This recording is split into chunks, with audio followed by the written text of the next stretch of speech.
हाय, आदाब, सलाम, नमस्कार, सत श्री अकाल। मैं रोशन कुशवाहा और आप देख रहे हैं times of Sitamarhi. Times of Sitamarhi में आपका स्वागत है। जी हाँ, दिल्ली का चुनाव तो समाप्त हो गया, लेकिन जो आरोप प्रत्यारोप है वो अभी लगता है समाप्त नहीं होने वाला है, वो चलेगा।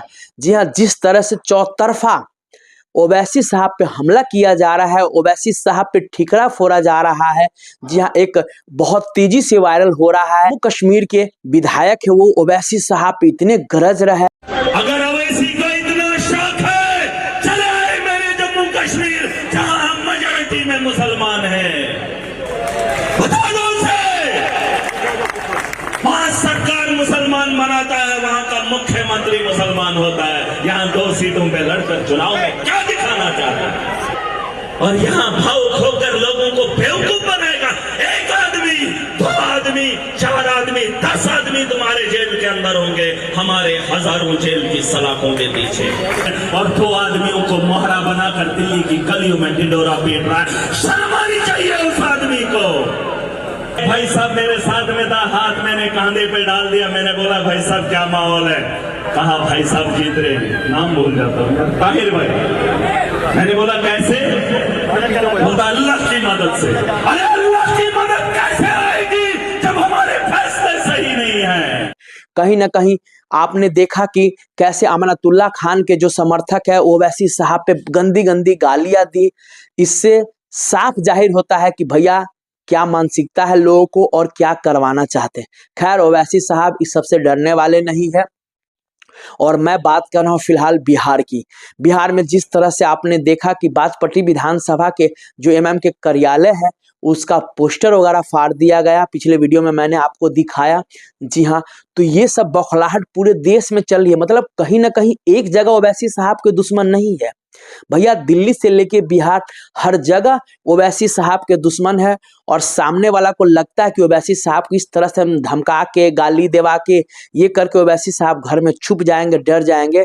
शायद उसको पता नहीं है विरोधियों को कि इससे और ओवैसी साहब का हौसला बुलंद होता जा रहा है। ओवैसी साहब के जो इससे और ओवैसी साहब के जो समर्थक है उनमें और जोश हाई होता जा रहा है, उनकी और हौसला बुलंद होता जा रहा है। क्योंकि ओवैसी साहब ने सीधा एक ही बात कहा कि भैया तुम जितना हमें डराओगे, जितना धमकाओगे, मेरी हौसला और मेरे कार्यकर्ता, मेरे दीवाने का उतना बढ़ता जाएगा। और वाकई में यही हो रहा है। क्योंकि जिन विरोधियों को कल तक लगता था कि ओवैसी साहब कुछ नहीं है, ओवैसी साहब ने दिल्ली में जो जलवा दिखाया, मात्र 2 सीट पे दिल्ली में चुनाव लड़े तो 75,000 लोगों का प्यार मिला ओवैसी साहब को। अगर उससे अधिक सीटों पे लड़ता तो क्या होता, आप समझ ही सकते हैं। खैर, जो बिहार में जो विरोधी है उनको समझ में आ गया है और वो अभी मंथन कर रहा है कि भैया जिस तरह से कांग्रेस, जिस तरह से एमएम ने आम आदमी पार्टी को सत्ता से बेदखल कर दिया है, सेम उसी तरह अगर हम अपने गठबंधन में नहीं लेंगे बिहार में, तो जो सपना है बिहार में मुख्यमंत्री बनने का, वो सपना वाकई में टूट जाएगा, चूर चूर हो जाएगा। इसीलिए इस पे मंथन चल रहा है फाइनली, और लगता है इस मंथन के बाद एक अच्छा परिणाम आएगा, एक अच्छा बिहार के लिए रिजल्ट आने वाला है। मैं इसलिए कह रहा हूं कि जैसे दिल्ली विधानसभा चुनाव में एएसपी यानी आजाद समाज पार्टी भी चुनाव लड़ रही थी और सभी सीट पे उनके जमानत जब्त हो गए हैं, वो भी भागा भागा बिहार पहुंच गए हैं। और वो भी साफ साफ कह रहे हैं कि भैया जो गठबंधन करना है, जो बातें करना है, पहले से अभी से करो। क्योंकि अभी से अगर आप गठबंधन तय हो जाती है और कौन सा सीट मिलेगा एक अनुमानित भी मतलब पता चल जाएगा, तो उस पर लोग मेहनत करना शुरू कर देंगे। एमएम के जो ओवैसी साहब है उनको लेकर जो विरोधी पार्टी है यहाँ पे, वो बहुत ज्यादा चिंतित है।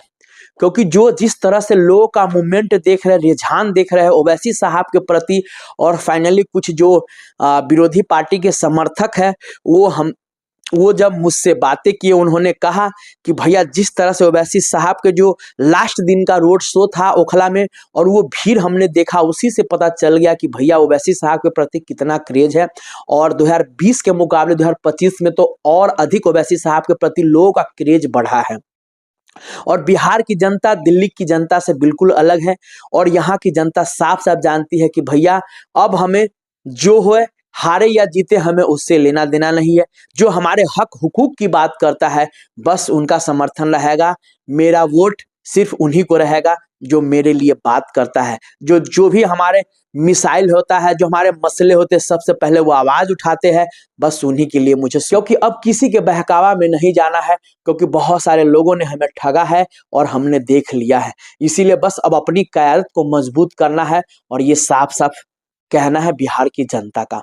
जो दिल्ली का परिणाम आया है और साफ साफ जो बिहार की जनता है, उससे जब पूछा गया कि भैया पार्टी तो आपकी हार गई, बोला हारा कहाँ भाई, हमारे पास 75,000 लोगों को प्यार मिला है भाई। हमारे लिए खोने के लिए दिल्ली में क्या था, हम तो जीते हैं दिल्ली में। साफ साफ कहना, हम हार के भी जीत गए हैं। कम से कम इससे जो हमारे आने वाले विधानसभा चुनाव है बिहार में, उससे विरोधियों को पता तो चल गया कि भैया जो ओवैसी साहब को हल्के में ले रहे थे, आज कम से कम वो उसको मंथन करने की जरूरत तो आ गई कि भैया कहीं बिहार में भी केजरीवाल जैसा हाल ना हो, जो सपना है मुख्यमंत्री बनने का, कहीं वैसा बिहार में भी ना हो जाए।